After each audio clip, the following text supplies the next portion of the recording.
señores, son las mañanas de Benjamín Argumedo. ¿Sabes quién fue Benjamín Argumedo? ¿Sabías que fue uno de los más grandes rivales de Francisco Villa y que debido a sus actos es tanto querido como odiado? Aquí te cuento la historia detrás del corrido de Benjamín Argumedo, también conocido como el León de la Laguna, un personaje rebelde al que consideraban que nunca tenía miedo, o al menos eso cuenta la historia. El corrido del general Benjamín Argumedo nos cuenta la historia, sucesos y deceso de este personaje rebelde revolucionario. Quizá la versión más conocida es la cantada por Antonio Aguilar y el dueto Miguel y Miguel. Esta versión fue escrita por Mariana Aedo, mejor conocida como Graciela Olmos o La Bandida. Este fue registrado en el Archivo General de la Nación, atribuyéndole la composición del mismo en julio de 1951. Pero en realidad se sabe que este corrido fue escrito mucho antes, ya que la versión original, llamada Las Mañanitas de Benjamín Argumedo, o Benjamín Argumedo 1916, fue interpretada por primera vez en 1935 por Andrés Berlanga y Francisco Montalvo. De igual forma, unos años después fue grabada por el dueto Juan Manuel y Ángel Morales, siendo la versión más extendida del corrido con una duración de 10 minutos. Ya que cuenta con 25 estrofas diferentes donde relata más a detalle los acontecimientos del general Argumedo. Letra original, la cual es atribuida a un compositor postrevolucionario llamado Jorge Peña. En la descripción del video te dejo las 3 versiones del corrido. Te invito a que las escuches y comentes que vas de parte de Eso Cuenta la Historia.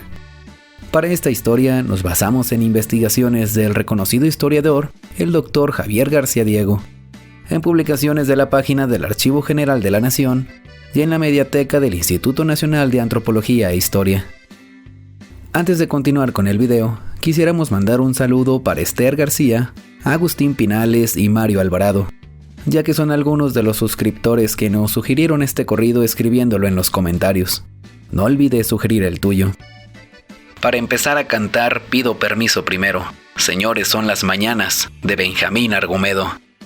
El general Benjamín Argumedo fue un militar mexicano. Participó en el bando antirreeleccionista al inicio de la Revolución Mexicana, pero en 1912 pasó a la oposición contra Madero y apoyó el golpe de estado de Victoriano Huerta. También llamado el León de la Laguna, es considerado el más tenaz adversario de Francisco Villa en los sangrientos combates que se llevaron a cabo por tierras de Durango y Coahuila, pues de él se decía que nunca tenía miedo. No se sabe a ciencia cierta su lugar y fecha de nacimiento. Algunos mencionan que nació en Buenaventura, Coahuila, el 31 de marzo de 1874. Otros que fue en 1876 en El Gatuño, siendo el tercero de los 8 hijos de don Albino Argumedo y doña Tiburcia Hernández. Fue bautizado el 8 de mayo en Matamoros, Coahuila.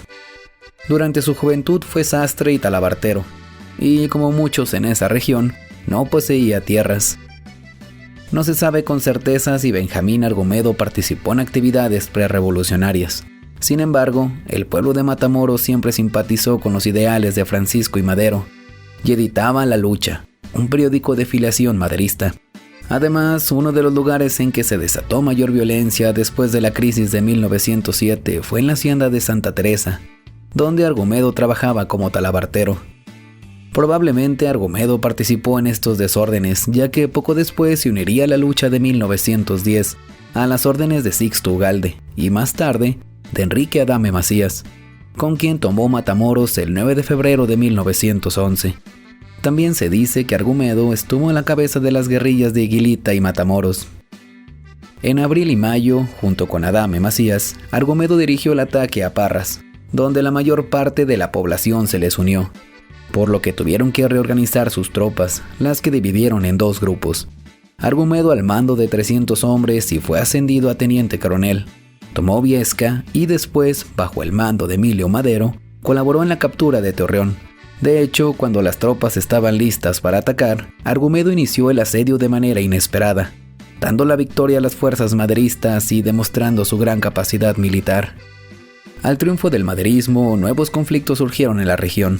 Benjamín Argumedo fue uno de los primeros en declararse en contra del nuevo gobierno. Perteneció al 20º Cuerpo Rural, a las órdenes de Sixto Ugalde, y estaba insatisfecho porque sus méritos no fueron lo suficientemente importantes para darle el mando de su propio cuerpo rural. A principios de 1912, varios grupos de trabajadores agrícolas se rebelaron bajo las órdenes de Argumedo. Pablo Lavín y José de Jesús Campos no tienen un objetivo claro, pero sus filas se incrementaron por el creciente desempleo en la región. A mediados de febrero de ese mismo año, Argumedo ascendió a San Pedro de las Colonias con 600 hombres. Fueron repelidos y se dirigieron al sur para tomar Matamoros Laguna. Más tarde, se dirigió al sur de Torreón, al mando ya de 1000 hombres. Sus primeras acciones como rosquista fueron la toma de Mapimí, el 15 de marzo, y el ataque infructuoso a Pedriceña, junto con Emilio P. Campa. Un mes después, Argumedo tomó finalmente Pedriceña, Durango, con 3000 hombres. Después amenazó Torreón. A finales de mayo, Pascual Orozco fue derrotado por el general Victoriano Huerta y Argumedo fue derrotado a mediados de junio por el general Aureliano Blanquet. Ya con pocos hombres, Argumedo empezó a operar en la frontera de Zacatecas y Durango. Más tarde se le unieron otros jefes rebeldes, formando así una columna considerable. A finales de julio se dirigieron al suroeste de Chihuahua y después regresó a Durango con un contingente mucho mejor. Fue entonces cuando empezó a depredar haciendas y asesinar autoridades locales maderistas. Así se mantuvo hasta la caída de Francisco I. Madero. Cuando Victoriano Huerta tomó el poder, su situación cambió de bandido a hombre de orden. En los primeros días de febrero de 1913, Argumedo se encontraba merodeando en Zacatecas y San Luis Potosí, donde fue derrotado en la hacienda de Santo Domingo el 10 de febrero. Esta fue su última batalla como rebelde, puesto que reconoció al gobierno huertista en marzo y fue nombrado general brigadier del Ejército Federal. La tarea de Argumedo no fue fácil. Tuvo que enfrentar a los constitucionalistas, que en la región estaban al mando de Francisco Villa y de Tomás Urbina. Primero fue enviado a San Luis Potosí, pues temían que sus tropas se pasaran al constitucionalismo, pero pronto fue llamado a operar en el área de Torreón. Argumedo demostró autoridad. El mejor ejemplo de su defensa de Torreón, el 13 de julio de 1913, donde con un grupo pequeño de hombres derrotó a casi todos los jefes rebeldes de la laguna. Sin embargo, a principios de 1914, los constitucionalistas, al mando de Francisco Villa, recobraron la ciudad de Torreón, derrotando a los federales de Argumedo y de José Refugio Velasco.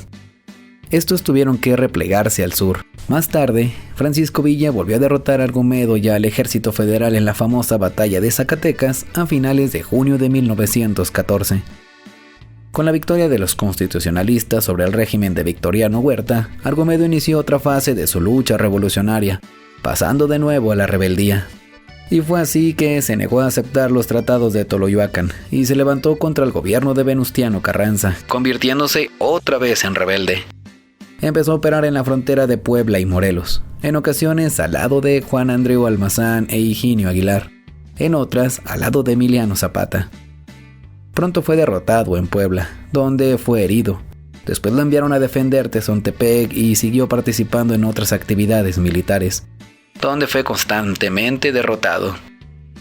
A mediados de abril, se le encomendó obstruir las líneas de abastecimiento de Álvaro Obregón para su campaña en el Bajío, en lo que tampoco tuvo éxito. En junio amagó Pachuca. Sin embargo, hay información de que por los mismos días se encontraba con 3000 hombres defendiendo la Ciudad de México. Debido a las fricciones que tuvo con Higinio Aguilar y con las tropas zapatistas, Argumedo se vio forzado a abandonar el centro del país. Para ello, convenció al presidente convencionista Francisco Lagos Cházaro de cambiar la sede de gobierno de Toluca a Durango. Sin embargo, a la mitad del camino, Lagos Cházaro cambió de rumbo hacia Tamaulipas y Argumedo, sin ningún gobierno que defender, se dirigió a Durango, a donde llegó a principios de diciembre de 1915.